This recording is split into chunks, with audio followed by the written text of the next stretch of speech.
ಆದ್ರಿಂದ ನಾವು ಪುಣ್ಯ ಪಾಪಗಳನ್ನು ಸ್ವೀಕಾರ ಮಾಡುವುದಿಲ್ಲ ಸ್ವತಂತ್ರವಾಗಿ. ಅವನು ಸ್ವತಂತ್ರನಾದ್ದರಿಂದ ಪುಣ್ಯ ಪಾಪ ಸ್ವೀಕಾರ ಮಾಡುವುದಿಲ್ಲ.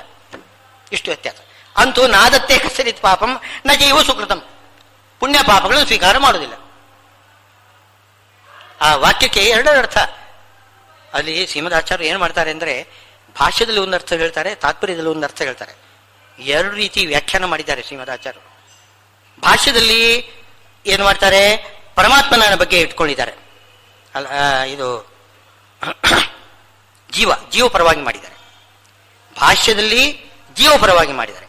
ಜೀವ ಯಾವುದೇ ಪುಣ್ಯ ಪಾಪವನ್ನು ಸ್ವತಂತ್ರವಾಗಿ ಸ್ವೀಕಾರ ಮಾಡುವುದಿಲ್ಲ.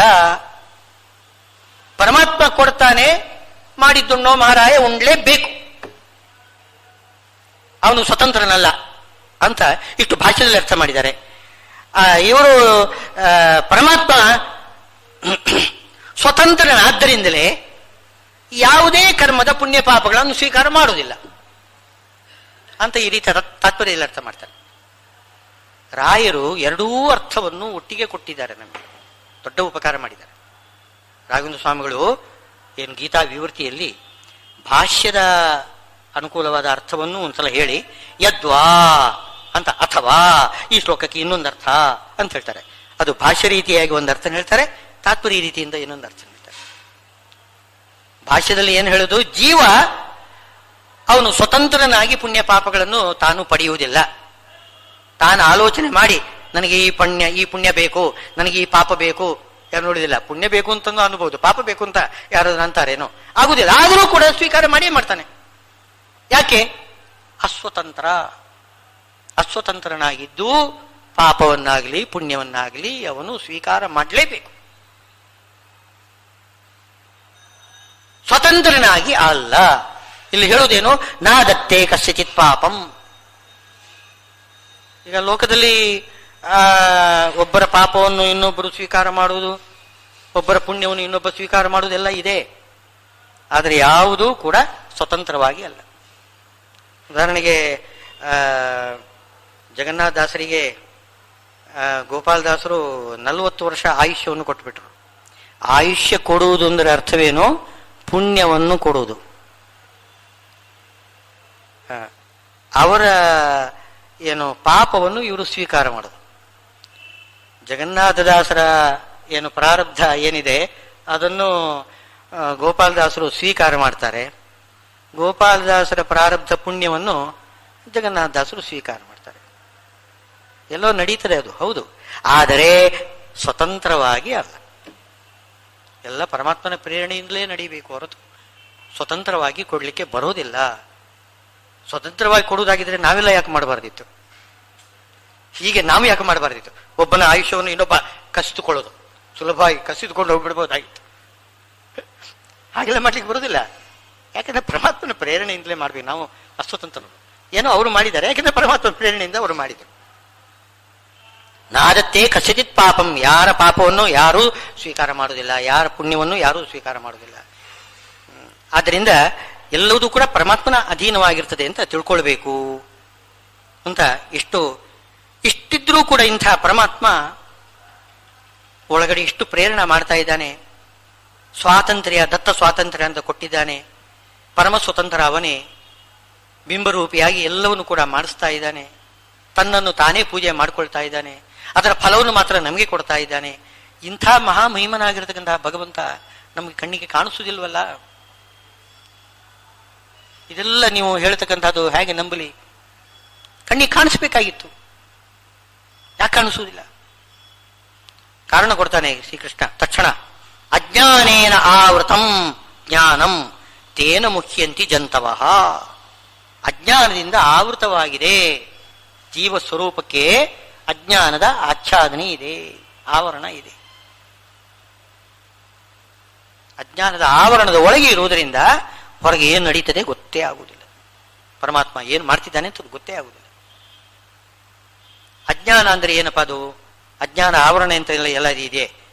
ಅಜ್ಞಾನ ಅಂದ್ರೆ ಏನು? ಜ್ಞಾನ ಇಲ್ಲದೆ ಇರುತ್ತಾನೆ, ಅದು ಆವರಣ ಮಾಡ್ತದೇನೆ ಎಲ್ಲಾದ್ರೂ ಅಂತಂದ್ರೆ ಇಲ್ಲ. ಅಜ್ಞಾನ ಅಂತಂದ್ರೆ ಜ್ಞಾನ ವಿರೋಧಿ ಅಂತ ಅರ್ಥ. ಜ್ಞಾನದ ಅಭಾವ ಅಲ್ಲ, ಜ್ಞಾನ ಮಾಡಲಿಕ್ಕೆ ಯಾವುದು ವಿರೋಧಿಯಾಗಿರ್ತಕ್ಕಂಥ ಒಂದು ಅದು ಪ್ರಕೃತಿಯ ತಮೋಗುಣದಿಂದ ಆಗಿರ್ತಕ್ಕಂಥದ್ದು ಒಂದು ಪದಾರ್ಥ. ಪ್ರಕೃತಿಯ ತಮೋಗುಣದಿಂದ ನಿರ್ಮಿತವಾದ ಒಂದು ಪದಾರ್ಥ ಅದು ಅಜ್ಞಾನ. ಅದು ನಮ್ಮ ಸ್ವರೂಪವನ್ನು ಆವರಣ ಮಾಡ್ತದೆ. ಸತ್ವ ರಜಸ್ಸು ತಮಸ್ಸು ಮೂರಿದೆ ನೋಡಿ ಪ್ರಕೃತಿಯಲ್ಲಿ. ಅಲ್ಲಿರ್ತಕ್ಕಂತಹ ತಮೋಗುಣ, ಆ ತಮೋಗುಣ ಎಂಬುದು ಅಜ್ಞಾನ ಉಂಟು ಮಾಡಿಕೊಡ್ತದೆ. ಆ ತಮೋಗುಣದಿಂದಲೇ ಮಾಡಿದ್ದು ಯಾವುದು? ಅಜ್ಞಾನ, ಅವಿದ್ಯಾ ಅಂತ ಹೇಳ್ತಾರೆ. ಅದನ್ನು ಪಂಚಪರ್ವ ಅಂತ ಹೇಳ್ತಾರೆ. ಅದರಲ್ಲಿ 5 ಏನು ಪರ್ವ ಅಂತಂದ್ರೆ ಒಂದು ಸ್ಟೇಜಸ್, ಬೇರೆ ಬೇರೆ ಸ್ಟೇಜ್ ಇದೆ, 5 ಸ್ಟೇಜ್ ಇದೆ ಅದರಲ್ಲಿ. ತಮಸ್ಸು, ಮೋಹ, ಮಹಾಮೋಹ, ತಾಮಿಸ್ರ, ಅಂಧತಾಮಿಸ್ರ ಅಂತ 5 ಪರ್ವಗಳಿವೆ ಅಂತೆ. ಪಂಚಪರ್ವ ಅವಿದ್ಯೆ. ಪಂಚಪರ್ವ ಅವಿದ್ಯೆ ಅದು ಬ್ರಹ್ಮದೇವರು ಸೃಷ್ಟಿ ಮಾಡಿದ್ದು. ಬ್ರಹ್ಮದೇವರು ತಮಸ್ಸಿನಿಂದ ಸೃಷ್ಟಿ ಮಾಡಿ ತಾನೇ ಹಾಕೊಂಡ್ರಂತೆ, ಮೈ ಮೇಲೆ ಹಾಕೊಂಡು ಹಾಗೇನೆ ಬಿಟ್ಬಿಟ್ರಂತೆ. ಒಂದು ಕ್ಷಣದಲ್ಲಿ ಎಲ್ಲ ಜೀವರುಗಳಿಗೆ ಅಜ್ಞಾನ ಆವರಣ ಆಗಿ ಇರ್ತದೆ. ಯಾಕೆ ಅಜ್ಞಾನ ಯಾಕೆ ಕೊಡಬೇಕು? ನಾವು ಸಾಧನೆ ಮಾಡಬೇಕು ಅಂತ. ಪರಮಾತ್ಮ ದುಃಖ ಕೊಡುವುದು, ಅಜ್ಞಾನ ಕೊಡುವುದು ಎಲ್ಲ ಯಾತಕ್ಕೆ ಅಂತಂದ್ರೆ ಅದರಿಂದ ನಾವು ಸಾಧನೆ ಮಾಡ್ತೇವೆ. ನಮಗೆ ಅಜ್ಞಾನ ಇದ್ದರೆ ತಾನೇ ಕೇಳ್ತೇವೆ, ಸಂಶಯ ಬರ್ತದೆ, ಗುರುಗಳ ಬಳಿಗೆ ಓಡ್ತೇವೆ, ಉಪದೇಶ ಕೇಳ್ತೇವೆ, ಪುನಃ ಪುನಃ ಅಭ್ಯಾಸ ಮಾಡ್ತೇವೆ, ಪುನಃ ಪುನಃ ಚಿಂತನೆ ಮಾಡಿ ಪರಮಾತ್ಮನನ್ನು ಅಪರೋಕ್ಷವಾಗಿ ಕಾಣಿಸ್ತೇವೆ. ಅಜ್ಞಾನವೇ ಇಲ್ಲದೆ ಹೋದರೆ ಏನು ಮಾಡೋದಿಲ್ಲ. ನಾವು ಏನು ಮಾಡದೆ ಹೋದರೆ ಸಾಧನೆ ಇಲ್ಲ. ಸ್ವರೂಪದಲ್ಲಿರ್ತಕ್ಕಂತಹ ಏನು ಜ್ಞಾನ ಆನಂದ ವ್ಯಕ್ತವಾಗಬೇಕಾಗಿದ್ದರೆ ಹೊರಗೆ ಮನಸ್ಸಿನಲ್ಲಿ ನಾವು ಸಾಧನೆ ಮಾಡಬೇಕು. ಹೊರಗೆ ಮನಸ್ಸಿನಲ್ಲಿ ಸಾಧನೆ ಮಾಡಬೇಕು. ಅದಕ್ಕೋಸ್ಕರ ಮನಸ್ಸಿನಲ್ಲಿ ಮೊದಲಿಗೆ ಏನು ಮಾಡಿದ್ರೆ ಅಜ್ಞಾನವನ್ನು ಕೊಟ್ಟುಬಿಡ್ತಾನೆ. ಅಜ್ಞಾನದಿಂದ ಆವರಣ ಆಗ್ತದೆ. ಅಲ್ಲಿ ತಮಸ್ಸು ಅಂತಂದರೆ ಅರ್ಥವೇನು? ತಮಸ್ಸು ಅಂದರೆ ತಮಸ್ಸಲ್ಲ, ಏನೋ ದೈತ್ಯಗಳಿಗೆ ಸಿಗ್ತಕ್ಕಂಥದ್ದು ಆ ತಮಸ್ಸಲ್ಲ. ಇಲ್ಲಿ ಅವಿದ್ಯೆಯಲ್ಲಿ ಮೊದಲನೆಯ ಒಂದು ಹಂತ ಅದ್ಯಾವುದು ಅಂದರೆ ತಮಸ್ಸು. ತಮಸ್ಸು ಅಂದರೆ ಏನೂ ಗೊತ್ತಿಲ್ಲ ಅಂತ ಅನ್ನೋದು. ಏನು ಗೊತ್ತಿಲ್ಲ ಪರಮಾತ್ಮನ ವಿಷಯದಲ್ಲಿ ಕತ್ತಲು. ತಮಸ್ಸು ಅಂದರೆ ಕತ್ತಲು. ಪಾರಮಾರ್ಥಿಕ ವಿಷಯದಲ್ಲಿ ಕತ್ತಲು, ಬರೀ ಕತ್ತಲು. ರಾತ್ರಿ ಇದ್ದ ಹಾಗೆ, ಕತ್ತಲು ಇದ್ದ ಹಾಗೆ. ಯಾನಿಶಾ ಸರ್ವಭೂತಾನ ಅಂತ ಹಿಂದೆ ಹೇಳಿದಾರಲ್ಲ, ಲೌಕಿಕರಿಗೆ ಪಾರಮಾರ್ಥಿಕ ವಿಷಯ ಪೂರ್ತಿ ಕತ್ತಲು, ಏನು ಕಾಣಿಸೋದೇ ಇಲ್ಲ. ಅದೇ ಜ್ಞಾನಿಗಳಿಗೆ ಪರಮಾತ್ಮನ ಎಲ್ಲ ಪಾರಮಾರ್ಥಿಕ ವಿಚಾರದೆಲ್ಲ ಕಾಣಿಸದೆ ಲೌಕಿಕ ಏನು ಅರ್ಥವಾಗುವುದಿಲ್ಲ, ಬೇಡ ಅವರಿಗೆ. ಬರೀ ಮುಗ್ಧರಾಗಿರ್ತಾರೆ, ಒಂಥರ ಏನು ಗೊತ್ತಿಲ್ಲದವರಾಗಿರ್ತಾರೆ, ದಡ್ಡರಾಗಿರ್ತಾರೆ. ಲೌಕಿಕ ಏನು ಗೊತ್ತಿಲ್ಲ ಅಂತ. ಲೌಕಿಕ ಬೇಡ ಅವರಿಗೆ. ಲೌಕಿಕರಿಗೆ ಪಾರಮಾರ್ಥಿಕ ಬೇಡ, ಪಾರಮಾರ್ಥಿಕರಿಗೆ ಲೌಕಿಕ ಬೇಡ. ಈಗ ನಾವು ಹೇಳೋದು ಪರಮಾರ್ಥದ ವಿಷಯದಲ್ಲಿ ಏನೊಂದು ಅಜ್ಞಾನ ಏನಿದೆ ಅದು ತಮಸ್ಸು, ಮೊದಲನ ಒಂದು ಹಂತ. ಆಮೇಲೆ ಎರಡನೇ ಹಂತ ಏನಿದೆ, ಈ ಅಜ್ಞಾನ ಸುಮ್ಮನೆ ಕೂತ್ಕೊಳ್ಳೋದಿಲ್ಲ. ಏನ್ ಮಾಡ್ತದೆ? ಬೇರೆ ಏನೇನು ಕಲ್ಪನೆ ಮಾಡ್ತದೆ. ಯಾರಾದರೂ ದೇವ್ರ ಪೂಜೆ ಮುಂತಾದಗಳೆಲ್ಲ ಮಾಡುವುದು ನೋಡಿದರೆ ದೇವರಿಲ್ಲ, ಸುಮ್ಮನೆ ನೀವು ಕಲ್ಪನೆ ಮಾಡಿಕೊಂಡಿದ್ದು ಅಂತ ಹೇಳಿಕ್ಕೆ ಶುರು ಮಾಡ್ತಾರೆ. ದೇವರು ನಮ್ಮನ್ನು ಸೃಷ್ಟಿ ಮಾಡಿದಲ್ಲ, ನಾವೇ ದೇವರನ್ನು ಸೃಷ್ಟಿ ಮಾಡಿದ್ದು. ನಾವೇ ನಮ್ಮ ಸೊಕ್ಕಪೋಲ ಕಲ್ಪಿತ, ನಾವೇ ದೇವರನ್ನು ಸೃಷ್ಟಿ ಮಾಡೋದು, ಪೂಜೆ ಮಾಡೋದು. ಗಣೇಶನ ವಿಗ್ರಹ ನಾವೇ ಮಾಡ್ತೇವೆ, ಪೂಜೆ ಮಾಡ್ತೇವೆ. ಹಾಗೆ ದೇವರನ್ನು ನಾವೇ ಸೃಷ್ಟಿ ಮಾಡೋದು, ನಾವೇ ಧ್ಯಾನ ಮಾಡೋದು, ನಾವೇ ಪೂಜೆ ಮಾಡೋದು. ಎಲ್ಲ ಕಲ್ಪನೆಗಳು, ಎಲ್ಲ ನಾವೇ ಕಲ್ಪನೆ ಮಾಡಿಕೊಂಡಿದ್ದು, ನಾವೇ ಸೃಷ್ಟಿ ಮಾಡಿದ್ದು ದೇವರನ್ನು. ದೇವರು ನಮ್ಮನ್ನು ಸೃಷ್ಟಿ ಮಾಡಿದಲ್ಲ. ಈಗೆಲ್ಲ ಮಾತಾಡ್ಲಿಕ್ಕೆ ಶುರು ಮಾಡ್ತಾರೆ. ಇದು ಮೋಹ. ಮೋಹ ಅಂದ್ರೇನು? ವಿಪರೀತ ಜ್ಞಾನ. ಇದು ಸ್ವಲ್ಪ ಬಿಟ್ಟು ಬಿಟ್ರೆ ಇನ್ನೂ ಮುಂದಕ್ಕೆ ಅದು ಮಹಾಮೋಹ ಆಗ್ತದೆ. ಸ್ವಲ್ಪ ಅದರಲ್ಲಿ ಆಗ್ರಹ. ಯಾರಾದರೂ ಬಂದರೆ ನೋಡೋಣ, ನಾನು ಹೇಳುವುದನ್ನು ಅಲ್ಲ ಅಂತನ್ಲಿ, ನಾನು ಹೇಳ್ತೇನೆ ದೇವರನ್ನು ಮನುಷ್ಯ ಸೃಷ್ಟಿ ಮಾಡಿದ್ದು, ಮನುಷ್ಯನನ್ನು ದೇವರು ಸೃಷ್ಟಿ ಮಾಡಿದಲ್ಲ, ಬರಲಿ ನೋಡೋಣ ನನ್ನೊಂದಿಗೆ ಎಂತ. ಅದು ಆಗ್ರಹ ಏನಿದೆ, ಇದು ಮಹಾಮೋಹ. ಆಮೇಲೆ ಇನ್ನೂ ಮೇಲೆ ಹೋದರೆ ತಾಮಿಸ್ರ, ಕ್ರೋಧ. ತಾಮಿಸ್ರ ಅಂದ್ರೇನು? ಕ್ರೋಧ. ಯಾರಾದರೂ ಇದರ ಬಗ್ಗೆ ಏನೋ ನಾಸ್ತಿಕ್ಯವನ್ನು ಖಂಡನೆ ಮಾಡಲಿಕ್ಕೆ ಬಂದರೆ ಕೋಪ ಬರ್ತದೆ ಅವರಿಗೆ. ಆಗ್ರಹ ಜಾಸ್ತಿ ಆಗಿಬಿಟ್ರೆ ಆಮೇಲೆ ಕೋಪನೇ ಬಂದ್ಬಿಡ್ತದೆ. ತಾಮಿಸ್ರ. ಅದು ಆಮೇಲೆ ಮುಂದಿನ ಹಂತ ಯಾವುದು ಅಂದ್ರೆ ಆ ಕೋಪ ಜಾಸ್ತಿ ಆಗಿಬಿಡುತ್ತೆ. ಅಂಧತಾ ಮಿಶ್ರ. ಆ ಕೋಪದಿಂದ ಕಣ್ಣು ಕುರುಡಾಗ್ತದೆ. ತಾನು ಏನು ಮಾಡ್ತಿದ್ದೇನೆ ಅಂತ ಅನ್ನೋದು ಗೊತ್ತಾಗುವುದಿಲ್ಲ. ಏನು ಆಸ್ತಿಕರನ್ನು ನಿಂದೆ ಮಾಡುವುದೇ. ಕೋಪ ತಡೆಯಲಾರದು ಅವರಿಗೆ. ಆಸ್ತಿಕರ ಮೇಲೆ ದಾಳಿ, ಅವರ ಮೇಲೆ ಗದಾಪ್ರಹಾರ ಮಾಡೋದು. ಇದು ಮಹಾ ಏನು ಅಂಧತಾಮಿಶ್ರ ಅಂತ ಹೇಳ್ತಾರೆ. ಇನ್ನೂ ಕೊನೆಯ ಒಂದು ಹಂತ ಇದೆ, ಅದು ಮರಣ ಅಂತ ಹೇಳ್ತಾರೆ. ಕೋಪ ತಡೆಯದೆ ಕೊನೆಗೆ ಮರಣ ಸಂಕಟ ಅಲ್ಲಿವರೆಗೂ ಬರ್ತದಂತೆ. ಯಾರಾದರೂ ಕೂಡ ಏನು ಈ ನಾಸ್ತಿಕ್ಯವನ್ನು ಖಂಡನೆ ಮಾಡಲಿಕ್ಕೆ ಬಂದ್ರೆ ಅವರಿಗೆ ಪ್ರಾಣ ಹೋದಾಗ ಆಗ್ತದಂತೆ. ಅಷ್ಟು ಒಂದು ಆಗ್ರಹ. ಈ ರೀತಿಯ ಪಂಚಪರ್ವ ಅವಿದ್ಯಾ ಇದೆ. ಈ ಅವಿದ್ಯಾವನ್ನು ಹಾಗೆ ಬಿಟ್ಟು ಬಿಟ್ರೆ ಕೊನೆಯ ಸ್ಟೇಜಿಗೆ ಹೋಗತಕ್ಕಂತಹ ಪ್ರಸಂಗ ಬರ್ತದೆ. ಅದಕ್ಕೆ ನಾವೇ ಮಾಡಬೇಕು. ಇವಾಗ ಮೊದಲಿಗೆನೆ ನಮಗೇನು ಗೊತ್ತಿಲ್ಲ ಅಂತಂದಾಗ ತಿಳ್ಕೋಬೇಕು ಅಂತ ಶಾಸ್ತ್ರ ಅಧ್ಯಯನ ಮಾಡಬೇಕು. ಶಾಸ್ತ್ರ ಅಧ್ಯಯನ ಮಾಡಿದಾಗ ಅಲ್ಲಿ ಎಲ್ಲಾ ಪ್ರಶ್ನೆಗಳಿಗೆ ಉತ್ತರ ಕೊಡ್ತಾರೆ ನೋಡಿ. ಶಾಸ್ತ್ರದಲ್ಲಿ ಪ್ರತಿಯೊಂದು ಪ್ರಶ್ನೆಯನ್ನು ಎತ್ತುಕೊಂಡು ಅದಕ್ಕೆ ಉತ್ತರ ಕೊಡ್ತಾ ಇದ್ದಾರೆ. ಏನು ಕಷ್ಟವೇನಾಗುವುದಿಲ್ಲ, ನಮ್ಮ ಅಜ್ಞಾನ ಪರಿಹಾರ ಆಗ್ತದೆ. ಆಗ ಪಂಚಪರ್ವ ಅವಿದ್ಯಾ ಇದೆಯಲ್ಲ, ಅದು ಶಿಥಿಲ ಆಗ್ತದೆ, ಏನು ಸತ್ವ ಇರುವುದಿಲ್ಲ. ಹೀಗೆ ಶಾಸ್ತ್ರ ಅಧ್ಯಯನದಿಂದ ಬರತಕ್ಕಂಥ ಜ್ಞಾನ ನಮ್ಮಲ್ಲಿ ದೃಢವಾಗಿ ಬಂದರೆ ಪುನಃ ಅದನ್ನು ಏನು ಮಾಡಬೇಕು, ಆವೃತ್ತಿ ಮಾಡಬೇಕಂತೆ. ಇಲ್ಲದೆ ಹೋದರೆ ಈ ಅಜ್ಞಾನವನ್ನು ದೂರ ಮಾಡುವುದು ಬಹಳ ಕಷ್ಟ. ಪಂಚಪರ್ವ ಅವಿದ್ಯೆಯನ್ನು ದೂರ ಮಾಡುವುದು ಬಹಳ ಕಷ್ಟ. ಅದಕ್ಕೋಸ್ಕರ ಮತ್ತೂ ಅಧ್ಯಯನ ಮಾಡಬೇಕು. ಕೇಳಿದಷ್ಟು ಸಾಲದಂತೆ. ಆವೃತ್ತಿ ರಸಕೃತ ಉಪದೇಶ ಆತ ಹಿಂದೆ ಹೇಳಿದಾರಲ್ಲ, ತುಂಬಾ ಎಷ್ಟು ಸಲ ಕೇಳಿದ್ರೂ ಸಾಲದು. ದೃಢವಾಗ್ಬೇಕು. ಕೇಳಿ ಒಳಗೆ ದೃಢವಾಗಿ ಬಿಟ್ರೆ ಆವಾಗ ಅವಿದ್ಯೆ ಅದು ದೂರವಾಗ್ತದೆ. ಅವಿದ್ಯೆ ದೂರ ಆಯಿತು ಅಂತಂದ್ರೆ ಪರಮಾತ್ಮನ ಅಪರೋಕ್ಷ ಆಗ್ತದೆ. ಪರಮಾತ್ಮನ ಅಪರೋಕ್ಷ ಆಯಿತು ಅಂತಂದ್ರೆ ಪರಮಾತ್ಮ ನಮಗೆ ಚೆನ್ನಾಗಿ ಕಾಣಿಸ್ತಾ ಇರ್ತಾನೆ, ಕಣ್ಣಿಗೆ ಕಾಣಿಸ್ತಾ ಇದ್ದಾನೆ. ಇದು ಶಾಸ್ತ್ರದಲ್ಲಿ ಹೇಳಿದ್ದು ಹಾಗಂತೆ ಹೀಗಂತೆ ಆಯ್ತೆ. ಇದು ಹಾಗಲ್ಲ, ಹೀಗೇನೆ ಅಂತ ಕಣ್ಣಿಗೆ ಕಾಣಿಸ್ತಾ ಇದೆ. ಜ್ಞಾನೇನತು ತದಜ್ಞಾನಂ ಯೇಷಾಂ ನಾಶಿತಂ ಆತ್ಮನಃ. ಜ್ಞಾನದಿಂದ ಅಂದ್ರೆ ಅರ್ಥವೇನು? ಶಾಸ್ತ್ರಜ್ಞಾನದಿಂದ, ಅಧ್ಯಯನದಿಂದ ಬಂದಿರತಕ್ಕಂಥ ಜ್ಞಾನದಿಂದ. ಯೇಷಾಂ ಅಜ್ಞಾನಂ ನಾಶಿತಂ ಅಂದ್ರೆ ಪಂಚಪರ್ವ ಅವಿದ್ಯಾ ಎಂಬುದು ನಾಶಿತ. ಅಂದ್ರೆ ಪೂರ್ತಿ ನಾಶ ಆಗುವುದಿಲ್ಲ. ಪೂರ್ತಿ ನಾಶ ಆಗುವುದು ಕೊನೆಗೇನೆ, ಅಲ್ಲಿ ಅಪರೋಕ್ಷ ನಂತರದಲ್ಲೇನೆ ಪೂರ್ತಿ ನಾಶ ಆಗಬೇಕು. ಆದ್ರೆ ಇವಾಗ ಸಡಿಲ ಆಗ್ತದೆ. ಅದರದ್ದು ಶಕ್ತಿ ಕುಂದುತ್ತದೆ. ಆ ಶಕ್ತಿ ಕುಂದುವುದು ಅದನ್ನೇ ನಾಶ ಅಂತ ಹೇಳುದು. ಶಾಸ್ತ್ರಜ್ಞಾನದಿಂದ ಯಾರ ಅವಿದ್ಯೆ ಅದು ಶಕ್ತಿ ಕುಂದಿರ್ತದೋ, ಬಲಗುಂದಿರ್ತದೋ ಅವರಿಗೆ ತೇಷಾಂ ಆದಿತ್ಯವತ್ ಜ್ಞಾನಂ, ಸೂರ್ಯನಂತೆ ಬೆಳಗತಕ್ಕಂತಹ ಅಪರೋಕ್ಷ ಜ್ಞಾನ ಬಂದು ಬಿಡ್ತದೆ. ಯಾಕೆಂದ್ರೆ ಪರಮಾತ್ಮ ಸೂರ್ಯನಂತೆ ಬೆಳಗ್ತಾನೆ. ಆ ಅಪರೋಕ್ಷ ಜ್ಞಾನ ಅಷ್ಟು ಶಕ್ತಿ ಇದೆ ಅದಕ್ಕೆ. ಆ ಅಪರೋಕ್ಷ ಜ್ಞಾನ ಮಾಡ್ತಾರೆ, ಪರಮಾತ್ಮನನ್ನು ಸ್ಪಷ್ಟ ಚೆನ್ನಾಗಿ ನಮಗೆ ಕಣ್ಣಿಗೆ ಕಾಣಿಸ್ತದೆ. ತೇಷಾಂ ಆದಿತ್ಯವ ಜ್ಞಾನಂ ಪ್ರಕಾಶಯತಿ ತತ್ ಪರಂ.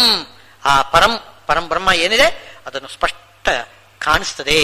ಅದಕ್ಕೆ ಏನೋ ಪರಮಾತ್ಮನ ಒಂದು ದರ್ಶನ ನೇರವಾಗಿ ನಾವು ಕಾಣತಕ್ಕಂಥದ್ದು ಇದೆಯಲ್ಲ, ಅದು ಪರಮಾತ್ಮನ ಬಗ್ಗೆ ಪೂರ್ತಿಯಾಗಿ ಜ್ಞಾನವನ್ನು ಕೊಡ್ತದೆ.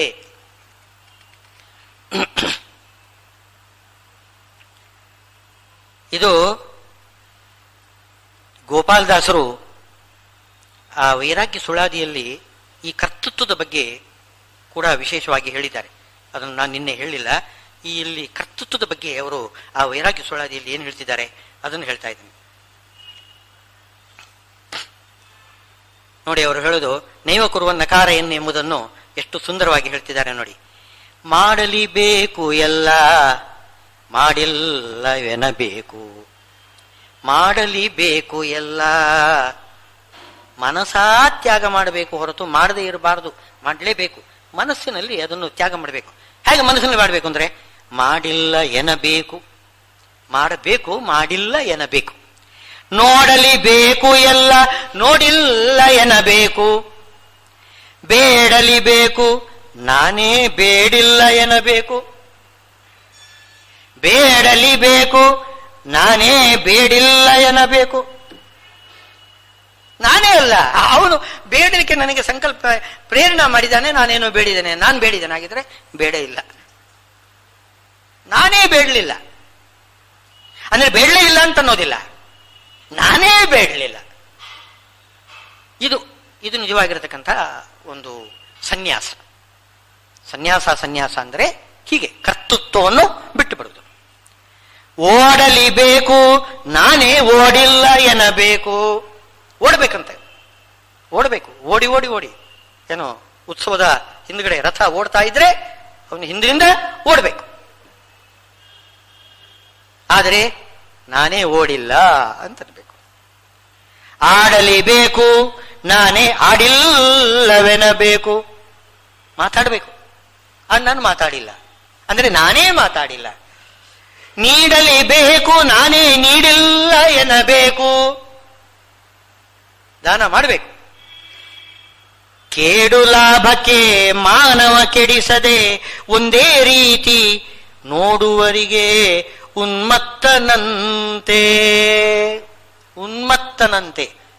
ನಾನು ಮಾಡ್ತಾ ಇದ್ದೇನೆ, ಮಾಡಿಲ್ಲ ಅಂತ ಅನ್ನೋದು ಇದು ಹುಚ್ಚರು ಅಂತ ಅನ್ನೋದನ್ನು ನಿಮ್ಗೆ ಅನಿಸ್ತದೆ ಅಲ್ವೇ? ನಾನೇನು ಮಾಡಿಲ್ಲ ಅಂತ ಅನ್ನೋದು. ಎಲ್ಲ ಮಾಡಿದ್ರೆ ತಾನೆ, ನಾನೇನೂ ಮಾಡಿಲ್ಲ, ಏನೂ ಮಾಡಿಲ್ಲ, ನಾನೇನು ಮಾಡಿಲ್ಲ. ಇದೇನು ಹುಚ್ಚರ ವ್ಯಾಪಾರ ಅಲ್ವೇ? ಹೌದು, ಹುಚ್ಚರ ಹಾಗೆ ಇರಬೇಕು. ಹುಚ್ಚರು ಹಾಗೆ ಹೇಳ್ತಾ ಇರ್ತಾರೆ, ಹಾಗಲ್ಲ, ಹುಚ್ಚರ ಹಾಗೆ ಇರಬೇಕು. ಎಲ್ಲ ಮಾಡಬೇಕು, ಮಾಡಿಲ್ಲ ಅಂತ ಅನ್ಬೇಕಂತೆ. ಉನ್ಮತ್ತನಂತೆ, ಗೂಢನಾಗಿ ಅಂತ ಹೇಳ್ಬೇಕಂತೆ. ಒಳಗಡೆ ನಾನು ಭಗವಂತನ ಪೂಜಾ ಮಾಡ್ತಾ ಇದ್ದೇನೆ, ಭಗವಂತನ ಪ್ರೇರಣೆಯಿಂದ ನಾನು ಭಗವಂತನ ಪೂಜಾ ಮಾಡ್ತಾ ಇದ್ದೇನೆ. ಮೇಲ್ನೋಟಕ್ಕೆ ನಾನು ಏನು ಮಾಡ್ತಾ ಇಲ್ಲ, ಏನೂ ಮಾಡ್ತಾ ಇಲ್ಲ, ನಾನು ಅಸ್ವತಂತ್ರ, ಏನೂ ಮಾಡ್ತಾ ಇಲ್ಲ ಅಂತ ಅನ್ಬೇಕು. ಗೂಢನಾಗಿ ಹರಿಯ ಗುಣ ಕೊಂಡಾಡುತ್ತ ರೂಢಿಲಿ ಈ ವಪುವನ್ನು ಮಾಡಿದೆಲ್ಲ ಸಾಧನ. ಅವನೇನ್ ಮಾಡ್ತಾನೆ? ಗೂಢವಾಗಿ ನಮ್ಮ ಶರೀರವನ್ನು ಸೃಷ್ಟಿ ಮಾಡಿ ಅದರೊಳಗೆ ಗೂಢವಾಗಿರ್ತಾನೆ ನೋಡಿ. ಹರಿ ಕಾಣಿಸುವುದಿಲ್ಲ. ಕಾರಣ ಯಾಕೆ? ಅದೇ ಹೇಳಿದ್ದುಂಟಲ್ಲ, ಅಜ್ಞಾನೇನ ಆವೃತ. ನಮ್ಮ ಶರೀರ, ನಮ್ಮ ಜೀವ, ಮನಸ್ಸು ಎಲ್ಲ ಅಜ್ಞಾನದಿಂದ ಆವೃತವಾದ್ದರಿಂದ ಪರಮಾತ್ಮ ಗೂಢವಾಗಿ ಮಾಡ್ತಾ ಇದ್ದಾನೆ ಅಂತ ಅನಿಸದೆ.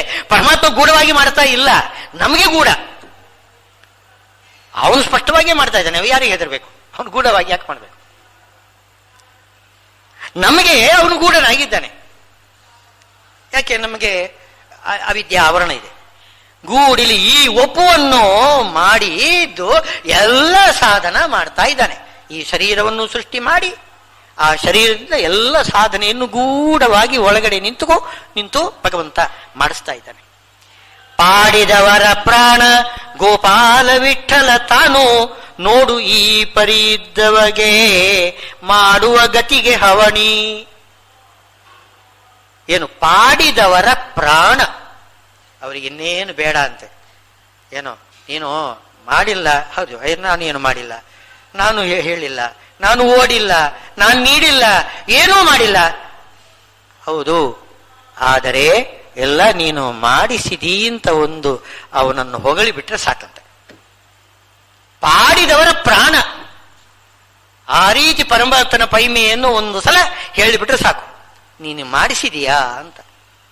ಇದು ಹಾಡುವುದು. ಹಾಡುವುದು ಅಂದ್ರೆ ಸಂಗೀತ ಹಾಡುವುದು ಅಂತ ಅರ್ಥ ಅಲ್ಲ. ಅದಕ್ಕೆ ಪಾಡುವುದು ಅಂದ್ರೆ ಅವನ ಗುಣವನ್ನು ಕೊಂಡಾಡುವುದು. ಅವನ ಗುಣವನ್ನು ಕೊಂಡಾಡಿದರೆ ಅವನು ಪ್ರಾಣ. ಮಮ ಪ್ರಾಣಾಹಿ ಪಾಂಡವಾಹ ಅಂತಂತಾನಲ್ಲ ನೋಡಿ. ಪಾಂಡವರು ಅಂತಂದ್ರೆ ಪಂಚಪ್ರಾಣ ಅಂತೆ ಪರಮಾತ್ಮನಿಗೆ. ಹಾಗೆ ನಮ್ಮನ್ನೂ ಕೂಡ ತನ್ನ ಪ್ರಾಣ ಅಂತ ತಗೊಳ್ತಾನೆ. ಪಾಡಿದವರ ಪ್ರಾಣ ಗೋಪಾಲ ವಿಠಲ ನೋಡು ಈ ಪರಿ ಇದ್ದವಗೆ. ಈ ಪರಿ ಯಾರು? ನೈವ ಕೊರುವನ್ನ ಕಾರಯನ್ನಂತ ಏನು ಹೇಳ್ತಕ್ಕಂಥ ಭಗವದ್ಗೀತೆ ಏನು ಹೇಳ್ತಾ ಇದೆ? ಹಾಗಿರಬೇಕು, ಮಾಡಿಯೂ ಮಾಡದಂತಿರಬೇಕು. ಮಾಡಿದ್ದೇನೆ ಅಂತ ಬೀಗಬಾರದು, ಅಹಂಕಾರ ಮಾಡಬಾರದು, ಎಲ್ಲ ಅವನೇ ಮಾಡಿಸಿದ್ದಾನೆ ಅಂತ ತಿಳ್ಕೊಳ್ಬೇಕು ಅಂತಂದ. ಆ ರೀತಿ ಈ ಪರಿ ಇರತಕ್ಕಂಥವನಿಗೆ ಏನು ಗತಿಗೆ ಹವಣಿ ಮಾಡ್ತಾ ಇದ್ದಾನಂತೆ. ಅದಕ್ಕೆ ಸರಿಯಾದ ದಾರಿ ತೋರಿಸ್ತಾನಂತೆ, ಸದ್ಗತಿ ತೋರ್ತಾನೆ. ನಮಗೆ ಹೋಗತಕ್ಕಂತಹ ಸಾಮರ್ಥ್ಯ ಇಲ್ಲ, ಆ ಸಾಧನ ಮಾರ್ಗದಲ್ಲಿ ಮುನ್ನಡೆಯುವ ಸಾಮರ್ಥ್ಯ ನಮಗಿಲ್ಲ. ಅವನು ನಮ್ಮನ್ನು ನಡೆಸ್ತಾನೆ, ಸಾಧನ ಮಾರ್ಗದಲ್ಲಿ ನಡೆಸ್ತಾನೆ. ಸಕಲ ಸಾಧನ ಹರಿಯಾಧೀನ ತಿಳಿಯುವುದೇ ಸುಖ, ವೃಕೋದರ ನೊಳೆಯ ಗೋಪಾಲ ವಿಠಲ ಒಲಿವ. ಸಕಲ ಸಾಧನ ಹರಿಯ ಅಧೀನ ಅಂತ ಯಾರು ತಿಳ್ಕೊಳ್ಬೇಕು. ಸಾಧನ ನಾನೇ ಮಾಡ್ತಾ ಇದ್ದೇನೆ ಅಂತ ತಿಳ್ಕೊಳ್ಬಾರ್ದು, ಸಾಧನ ಹರಿಯಾಧೀನ ಅಂತ ತಿಳ್ಕೊಳ್ಬೇಕು. ಹಾಗಿದ್ರೆ ವೃಕೋದರನ ಒಡೆಯ ಯಾರು? ವೃಕೋದರ ಹೀಗೆ ಸಮರ್ಪಣೆ ಮಾಡ್ತಾನಂತೆ. ಸಮರ್ಪ್ಯ ಕೃತ್ಯಾನಿ ಕೃತಾನಿ ವ್ಯಾಸಾಯ ಭೂಮ್ನೆ ಸುಕೃತಾನಿ ತಾವತ್. ಅಲ್ಲಿ ನೋಡಿ, ಸುಮಧ್ವಿದಲ್ಲಿ ಪ್ರಾರಂಭದಲ್ಲಿ ಬರ್ತದೆ. ಭೀಮಸೇನ ದೇವರು ಸಮರ್ಪಣೆ ಮಾಡ್ತಾರಂತೆ. ಹಿಂದೆ ಮಾಡಿದ್ದನ್ನೆಲ್ಲ ಸಮರ್ಪಣೆ ಮಾಡಿದರಂತೆ, ಮುಂದೆ ಮಾಡುವುದನ್ನೆಲ್ಲ ಸಂಕಲ್ಪ ಮಾಡಿದ್ದಾರಂತೆ. ಯಾವಾಗ ಆ ಹಿಡಿಂಬ ವನದಲ್ಲಿ ವೇದವ್ಯಾಸ ದೇವರು ಪಾಂಡವರನ್ನು ನೋಡ್ಲಿಕ್ಕೆ ಬಂದರಂತೆ. ವಾರಣಾವತದಲ್ಲಿ ಆ ಅರಗಿನ ಮನೆಯಿಂದ ತಪ್ಪಿಸಿಕೊಂಡು ಆ ಹಿಡಿಂಬ ವನಕ್ಕೆ ಬಂದರು, ಕಾಡಿಗೆ ಬಂದರು. ಅಲ್ಲಿ ಹಿಡಿಂಬೆಯನ್ನು ಮದುವೆ ಆಗಬೇಕು ಭೀಮಸೇನ ದೇವರು. ಯಾಕೆಂದರೆ ಹಿಡಿಂಬೆ ಪ್ರೀತಿ ಮಾಡಿದ್ದಾಳೆ, ನಾನು ನಿನ್ನನ್ನು ಮದುವೆ ಆಗ್ತೇನೆ ಅಂತ ದುಂಬಾಲು ಬಿದ್ದಿದ್ದಾಳೆ, ಬಿಡುವುದಿಲ್ಲ ನಿನ್ನನ್ನು, ನಾನು ನಿನ್ನನ್ನು ಮದುವೆ ಆಗಲೇಬೇಕು ಅಂತ ಹೇಳ್ತಾ ಇದ್ದಾರೆ. ಆದರೆ ಭೀಮಸೇನ ದೇವರು ಹೇಳ್ತಾರೆ, ಅಣ್ಣ ಧರ್ಮರಾಜನಿಗೆ ಮದುವೆ ಆಗಿಲ್ಲ, ನಾನು ಹೇಗೆ ಮದುವೆ ಮಾಡಿಕೊಳ್ಳಿ? ಇದೊಂದು ಪವಿತ್ರವಾದ ಕಾರ್ಯ. ಏನೋ ಮದುವೆ ಆಗತಕ್ಕಂಥದ್ದು ಒಂದು ಪವಿತ್ರವಾದ ಕಾರ್ಯ. ಯಾಕೆಂದರೆ ಅದು ಗೃಹಸ್ಥ ಜೀವನಕ್ಕೆ ಕಾಲಿಡೋದು ಪವಿತ್ರವಾದ ಕಾರ್ಯ, ಮಾಡಬೇಕು. ವೇದವ್ಯಾಸ ದೇವರು ಬಂದುಬಿಟ್ರಂತೆ. ಬಂದು ಮದುವೆ ಆಗೋ ಅಂತಂದ್ರಂತೆ. ನೋಡಿ, ಇದು ಶಾಸ್ತ್ರದಲ್ಲಿ ಇರುವುದೆಲ್ಲ ಭಗವಂತನ ಆಜ್ಞೆ ತಾನೆ. ನೀವು ಶಾಸ್ತ್ರದಲ್ಲಿ ಹೇಳಿದ ಹಾಗೆ ನಾವು ಮಾಡಬೇಕು. ಶಾಸ್ತ್ರದಲ್ಲಿ ಏನು ಹೇಳಿದೆ? ದೊಡ್ಡವರಿಗೆ ಮೊದಲೇ ಮದುವೆ ಆಗಬೇಕು, ಆಮೇಲೆ ಸಣ್ಣವರಿಗೆ ಮದುವೆ ಆಗಬೇಕು, ಶಾಸ್ತ್ರದಲ್ಲಿ ಹೇಳಿದೆ. ಈಗ ನಾನೇನು ಮಾಡಬೇಕು ಅಂತ ಭೀಮಸೇನ ದೇವರ ಪ್ರಶ್ನೆ. ಶಾಸ್ತ್ರದಲ್ಲಿ ಹಾಗಿಲ್ವಲ್ಲ, ಸಣ್ಣವರು ಮೊದಲೇ ಆಗೋದು ಸರಿ ಇಲ್ವಲ್ಲ, ಶಾಸ್ತ್ರದಲ್ಲಿ ಹೇಳಿಲ್ಲ. ಶಾಸ್ತ್ರದಲ್ಲಿ ಹೇಳಿದ್ರೆ ಏನಾಯ್ತು? ಪ್ರತ್ಯಕ್ಷ ನಾನೇ ಬಂದು ಹೇಳ್ತಾ ಇದ್ದೇನೆ ಅಂತ ವೇದವ್ಯಾಸ ದೇವರು ಹೇಳ್ತಾ ಇದ್ದಾರೆ. ಯಾಕೆ? ಶಾಸ್ತ್ರದಲ್ಲಿ ಹೇಳುವುದು ಅವರೇ ಹೇಳೋದು. ಶಾಸ್ತ್ರದಲ್ಲಿ ಹೇಳೋದು ಕೂಡ ಶ್ರುತಿ ಸ್ಮೃತಿ ಹರಿಯಾಜ್ಞೆನೇ ಅದು. ಪ್ರತ್ಯಕ್ಷವಾಗಿ ಅವರೇ ಬಂದು ಹೇಳ್ತಾ ಇದ್ದೇನೆ, ನೀನು ಮದುವೆ ಆಗು ಅಂತ ಹೇಳ್ತಾ ಇದ್ದೇನೆ, ಮಾಡಿಕೊಳ್ಳು. ಹೌದಲ್ಲ ಅಂತಂದ್ರು ಭೀಮಸೇನ ದೇವರು. ಆಜ್ಞೆ ಆಗಿದೆ, ಹರಿಯಾಜ್ಞೆ ಇಲ್ಲದೆ ಏನೂ ಮಾಡುವುದಿಲ್ಲ ವಾಯುದೇವರು, ಏನೂ ಮಾಡುವುದಿಲ್ಲ, ಹರಿಯಾಜ್ಞೆ ಅಂತ ಮಾಡ್ತಾರೆ. ಈ ರೀತಿ ವೃಕೋದರನ ಒಡೆಯ ಗೋಪಾಲ ವಿಠಲ ಅವನು ಏನು ಮಾಡ್ತಾನೆ? ಶಾಸ್ತ್ರದಲ್ಲಿ ಹೇಳಿದ ಹಾಗೆ ಪರಮಾತ್ಮನ ಆಜ್ಞೆಯಂತೆ ಸತ್ಕರ್ಮವನ್ನು ತಾನು ಮಾಡಿ ಸಮರ್ಪಣೆ ಮಾಡಬೇಕು. ಮುಂದೆ ಮಾಡಲಿಕ್ಕೆ ಏನು ಸಂಕಲ್ಪವನ್ನು ಕೂಡ ಮಾಡಬೇಕು. ಅಂಥವರಿಗೆ ಗೋಪಾಲ ವಿಠಲ ಏನು ಮಾಡ್ತಾನೆ? ವೃಕೋದರ ನೊಡೆಯ ಗೋಪಾಲ ವಿಠಲ ನಮ್ಮನ್ನು ಸರಿಯಾದ ಮಾರ್ಗದಲ್ಲಿ ಮುನ್ನಡೆಸ್ತಾನೆ. ಕರ್ತು ನಾನೆಂದರೆ ಹರಿಯ ಹೊರತಾಗಿನ್ನು ವ್ಯರ್ಥ ನೋಡು ಏನು ಮಾಡಿದ ಕರ್ಮ. ಈಗ ಕರ್ತು ಹರಿಯ ಹೊರತಾಗಿ ನಾನೇ ಕರ್ತ ಅಂತ ಏನಾದ್ರೂ ಹೇಳಿದ್ರೆ ಏನಾಗುತ್ತೆ? ಈ ಎರಡು ಪ್ರಶ್ನೆ ಬಂತಲ್ಲ ಇವಾಗ. ನಾನೇ ಕರ್ತ ಅಂತ ಹೇಳಿದ್ರೂ ತಪ್ಪು, ನಾನು ಕರ್ತನಲ್ಲ ಅಂತ ಹೇಳಿದ್ರೂ ತಪ್ಪು. ಮೂರನೇದು ಒಂದಿದೆ, ಅದು ಯಾವುದು ಅಂದ್ರೆ ದತ್ತ ಸ್ವಾತಂತ್ರ್ಯ ಅಂತ ಇಟ್ಟುಕೊಳ್ಳಬೇಕು ಅಂತ ಅದನ್ನೇ ಸ್ಪಷ್ಟ ಮಾಡ್ತಿದ್ದಾರೆ. ಕರ್ತ ನಾನೆಂದರೆ ಹರಿಯ ಹೊರತಾಗಿ ಇನ್ನು ವ್ಯರ್ಥ ನೋಡು, ಅದು ವ್ಯರ್ಥ. ನಾನೇ ಕರ್ತ ಅಂತಂದು ಬಿಟ್ರೆ ಅದಕ್ಕೆ ಫಲ ಇಲ್ಲ. ಪರಮಾತ್ಮನ ಪ್ರೇರಣೆಯಿಂದ ಮಾಡಿದ್ದೇನೆ, ಅವನಿಗೆ ಸಂತೋಷ ಆಗಲಿ ಇಂಥ ಸಮರ್ಪಣೆ ಮಾಡಿದರೆ ಅದಕ್ಕೆ ಫಲ ಇದೆ. ನಾನೇ ಮಾಡಿದ್ದೇನೆ ಅಂತ ಪರಮಾತ್ಮನ ಮುಂದೆ ಹೇಳಿದರೆ ಅದು ವ್ಯರ್ಥ, ಫಲ ಕೊಡುವುದಿಲ್ಲ. ವ್ಯರ್ಥ ಶಬ್ದಕ್ಕೆ ಇನ್ನೊಂದು ಅರ್ಥ ಇದೆ, ವಿರುದ್ಧ ಅರ್ಥ. ವಿರುದ್ಧವಾದ ದುಷ್ಫಲವನ್ನು ಕೂಡ ಕೊಟ್ಟು ಬಿಡ್ತಾನೆ, ನರಕಕ್ಕೆ ತಳ್ಳುತ್ತಾನೆ. ನಿನಗೆ ಇಷ್ಟು ಅಹಂಕಾರ ಇದೆಯಾ ಅಂತ ಕೇಳ್ತಾರೆ.